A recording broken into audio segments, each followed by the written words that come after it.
It is hard to live in this world, especially when you are a woman.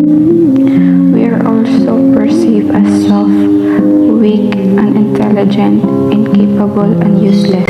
Turing nila sa atin ay hamag lang taghanda ng agahan, pananghalian at hapunan, tagalaba at tagalinis.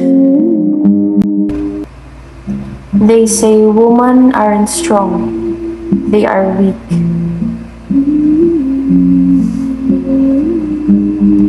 They say women aren't powerful, they are powerless.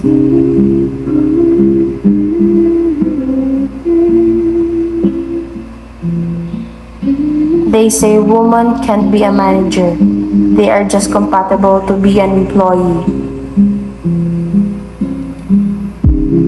They say women are just like this and not like that.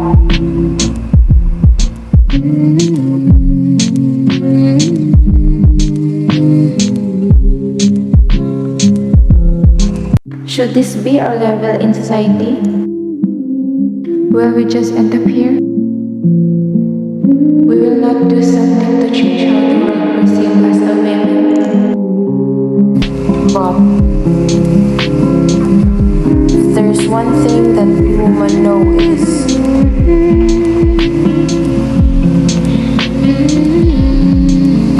this has to stop.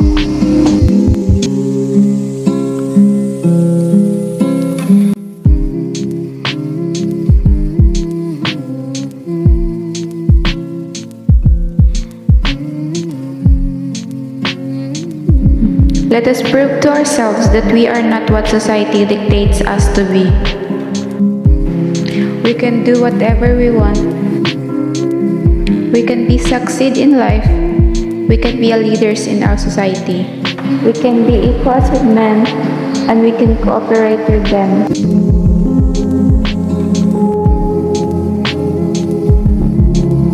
Women's rights advocates believe that women should have equal rights to men in all areas of private and public life, including education, employment, and political participation.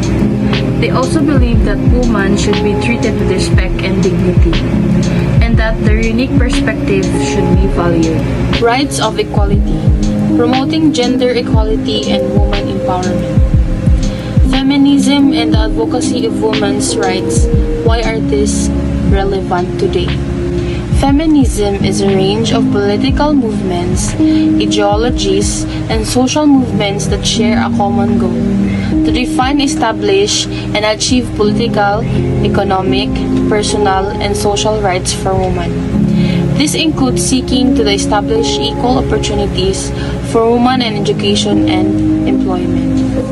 The term feminism was first used in the late 19th century in association with the women's suffrage movement, and it referred to the belief that women should have the right to vote. In early 20th century, the term feminism was used to refer to the belief that women should have the same right as men. The main goal of feminism is to achieve equality for women in all aspects of life. This includes equality in the workplace, in education, in political representation, and personal relationships. Feminism is not just about women's rights.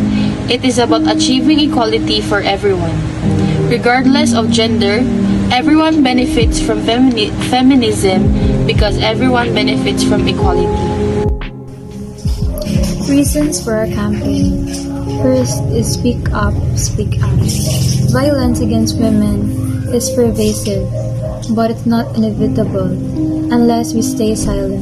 In the face of rising anti-feminist movements, it's more crucial than ever that we speak up and out. Taboos around gender-based violence provide perpetrators with impunity and prevent women and girls from getting the help they need. Let survivors and activists know you stand with them. Amplify their voices and stories. Create spaces for dialogue, both in person and online.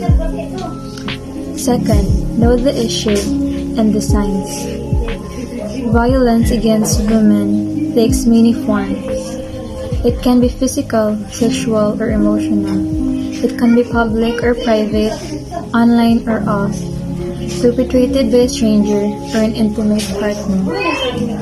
Regardless of how, where, or why it happened, it has serious short and long-term consequences for women and girls and serve to prevent their full and equal participation in society. Third, call out sexual harassment.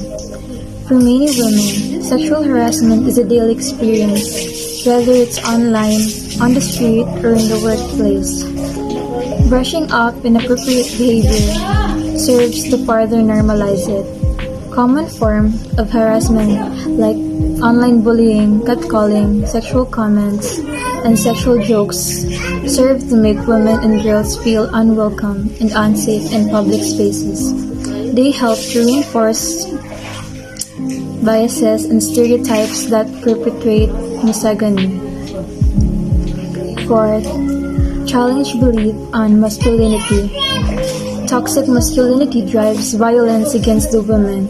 Evidence shows that women in a relationship with men whose beliefs and behaviors reinforce male dominance and gender inequality are more likely to experience intimate partner violence. Traditional concepts of masculinity tend to emphasize traits like aggression, strength, and control, while disparaging sensitivity, empathy, vulnerability, and other traits traditionally associated with femininity. When we fail to challenge these beliefs, everyone loses. Reflect on your own ideas about masculinity and femininity, and think critically about depictions of gender in media and culture. Fifth, fund women's organizations. Investing in women's movement matters. Evidence shows that a strong and autonomous feminist movement is the most crucial factor in driving policy change on gender-based violence. But women's rights organizations, key drives of feminist mobilization, are increasingly being defunded, sidelined, and silenced in decision-making spaces. Increasing long-term funding to human rights organizations is key to finding effective solutions to prevent and respond to violence against women. 6. Call for better responses and services. Services for women and girls experiencing violence can be difference between life and death. This means that shelters, hotlines, counseling, and all support for survivors of gender-based violence need to be available for those in need, even during crises and emergencies. Women are not objects. Women's rights are human rights. Together, we should empower girls and other young women. Together, we will rise and protect our human